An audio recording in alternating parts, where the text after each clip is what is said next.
and say we build that highway with our money from overseas. We also want to set up a network so that when you send your money here, you know the money is being used for the right use as a member of the diaspora. The second question was about the pending bills by Mheshimiwa Mule, Mr. Chairman, through you. And I was also surprised to see in the news about 2.8 billion, but what I had on my records was 1.6 billion from the control of budget. And we have a plan of how this money, and it was very clear how the money would be paid. It was very clear to the control of budget how the pending bills were accumulated. Some of them were accumulated because we had very many development projects. If you have a lot of development projects, others will carry over into new financial years.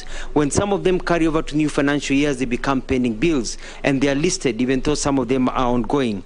There are others whereby we had talked to the control of budget that we had said as a government I would not be able to pay them because they were white elephants. There are some things that were listed where a school was built, but you go to the ground, there's no school built. If I paid that pending bill, then I would be arrested and locked up because that is corruption. So that is how some of them have accumulated. There are others which really are real. We have poor exchequer, we're able to correct, and it's a challenge. We're dealing with the first 10 years of devolution.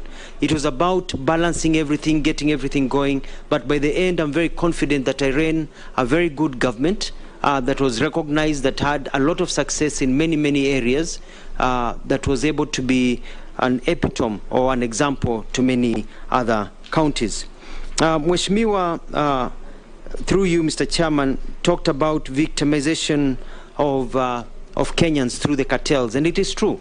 I have some tricks up my sleeve, and I don't want to speak about them publicly right now because, you know, these cartels will work on them. But I can assure you, within a few weeks, I'm dealing with these cartels, because I've been made to understand that some of them are even owned by government officials.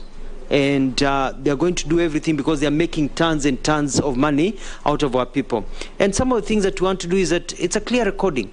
If you're going to send our kids overseas for work, you need to have a record of who you are sending. You need clearance by the foreign ministry, not only by the labor ministry.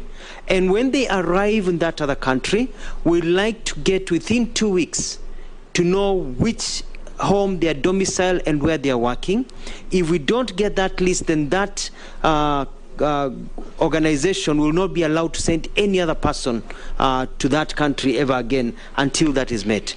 Furthermore, it is the right of every Kenyan to bear their own passport upon themselves. And we are going to tell the Kingdom of Saudi Arabia that the Kenyan passport belongs to the Kenyan.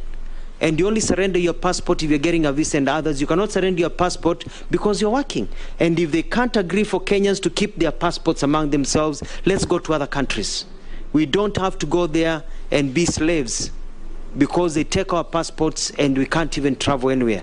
So we are going to ensure some of these things are not taken for granted. It's all about the government putting down its foot and saying, we are friendly nations, let's treat our people with respect. Mr. Chairman, the question about the Kenyan visas, and this goes hand in hand with the strength of the Kenyan passport. If you go to Google, you'll find that our Kenyan passport is number 75 in terms of the countries, in terms of its strength. This is because we are not really, passport is not very strong. We can't go to many countries without visas. One of the things that I want to do, if I'm confirmed and sworn in, is to ensure that we get bilateral agreements with many countries signed so that we can have reciprocal, so that Kenyans do not need a visa to go to some countries. Most of the time, these countries put what in Swahili we call vikwazos because they believe that Kenyans will be going there, misbehaving and not coming back. But with the plan of President Ruto to grow the economy from the bottom up, Kenyans will not have a reason to flee their country. There will be opportunities for people to go, trade, and come back home.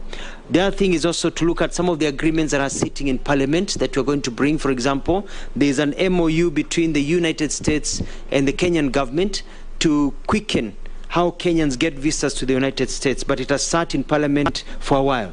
I'm going to fast track it so that it is approved, and it is so we can sign some of those agreements and many treaties that